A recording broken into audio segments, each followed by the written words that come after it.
Can you guys all see my screen? Yes. Yes. Okay.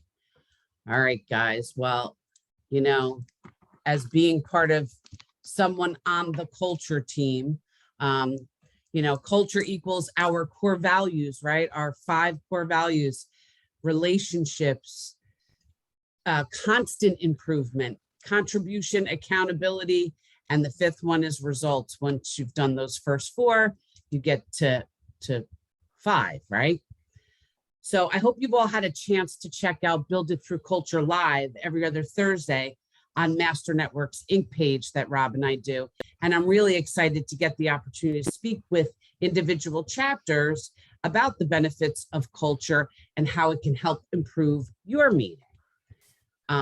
Like I just said, the culture formula is our core values times behavior. So ask yourself, what does culture mean to you? Right? It might be different than what it means to someone else, but you need to ask yourself that. And being that we are a relationship-based network group, and relationships are the first core value, and how you make others feel is so super important. It's important to me. I hope it's just as important to you. Let's talk about how we make members and visitors feel when they enter the room, when they come into a room.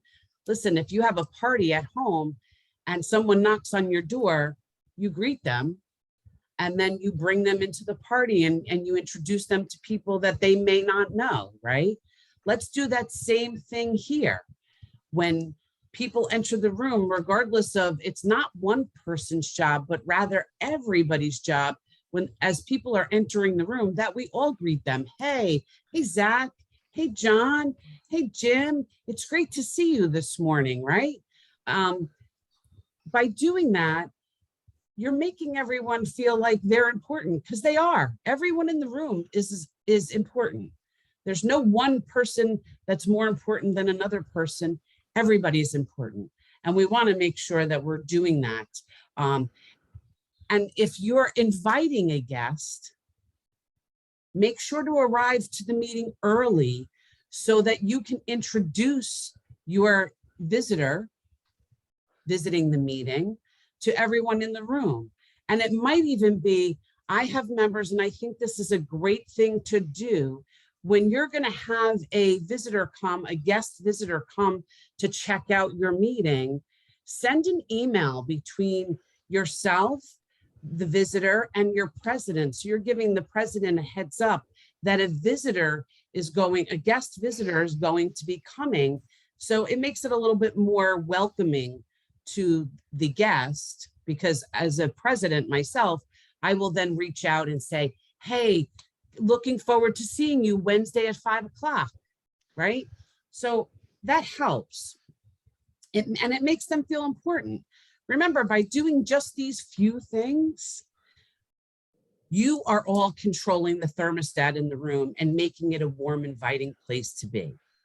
And the warmer and more inviting, so this is the greeting, right? I meant to show this slide. You know, someone comes to your home and then you're involved in the party, you're introducing them. That's important. And like I said, by controlling the thermostat in the room, you're making it a more warm, inviting place to be. And it's going to be a place that others want to be, right? And then make sure that not just whoever invited follows up with that visitor, that guest visitor. You know, other people should be reaching out too. It's not one person's job. Let's all collectively do this together. All righty. Now, which one do you look like? Look at this slide and tell me, do you look like the people on the left? Or do you look like the people on the right? Are you paying attention to what you look like in a meeting? Are you engaged or are you distracted? Are you smiling or are you just barely holding up your head, right? I mean, remember, others are watching. And what you look like on camera can certainly contribute and determine the energy level in the room. Let's all bring some smiling faces. I know it's early. It's 8 o'clock every Tuesday morning, right? But if you're bringing a smiling face and positive energy, you're creating a fun environment, and it keeps the energy flowing.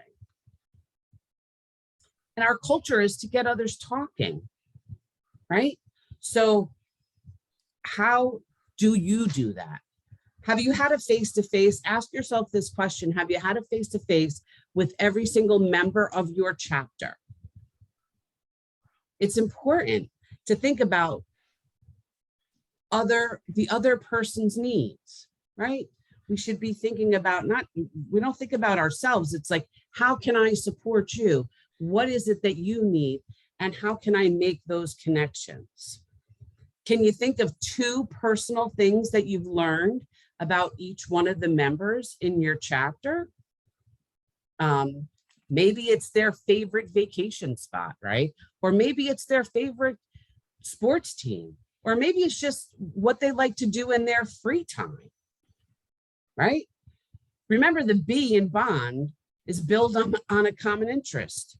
So try to think about how you can either connect people by something that they may have in common, or the need of someone else. So for example, after having a face-to-face with Robert, right, and getting to know him better, one of the things that I learned about him was that he collects watches, right? And then I watched Zach do this amazing showcase and share with everyone in the room that he too collects and builds watches.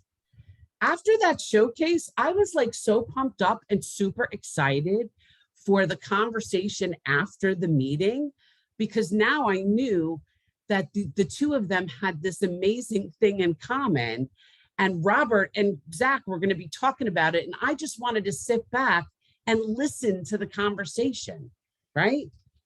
That's pretty awesome. And by doing those kinds of things, you know, by getting to know, like, trust, respect each other, but then sharing something in common like that, that could lead to collaboration and even possibly turn into business sooner, because you share a different type of connection now to that person, right? So I wanted to close this out a little bit with a personal experience that I've had, which embodies the culture of Master Networks. Some of you know, some of you don't know. In November of 2019, I broke my back falling off my roof. Okay. And when that happened to me, at the time I was probably in Master Networks. It was less than a year, not, less than a year's time. And the outpouring of love and support that I received from Tina, from my home chapter, and further, not just in my home chapter, it was amazing. Members visited me at the hospital. They visited me at home. Who was sending food, who was bringing flowers, who was just coming to check on me, to spend their lunch hour with me. To be honest with you, my son, who had moved out and he had been living on his own for over a year, came to me a few days after I was home from the hospital, when I was a little bit more coherent and not so doped up. And he was like, "Ma, who are all these people? Like, they were at the hospital. You have these people coming in. Who are these people?" And I said, "Oh, this is part of that networking group that I'm a part of." And he was like, well, isn't that just for work? He goes, they really genuinely care. I said, I know. How beautiful is that? That they do genuinely care. He was even tearing up because he didn't know any of these people. I had never introduced him. And there were people that were calling me to check on me all the time. And he was really touched by that. And he was like, I know you have a lot of friends, but these are all new. Like, I expect certain people to be here, but I don't know these people. They're all willing to pitch in and help out. I had one member who picked me up every week, drove almost 20 minutes out of his way to get me, to bring me to the meeting, to bring me back, to go back. So that's a really important to me. That speaks to our culture and who we are as people. And it's, nobody has to do that. People were giving of themselves. So talk about literally having my back. So when I shared this with my son, I was like, this is where I say, we don't just do business here together, people. We do life here together. And I think that's important for everyone to know. So, hey, have you shared the Master Networks culture? I'm asking you guys that question. Have you shared the Master Networks culture? And maybe one of you can share an experience that you have had in sharing the culture. I really want to thank you all for giving me the time this morning, and I appreciate you listening. Thank you so much.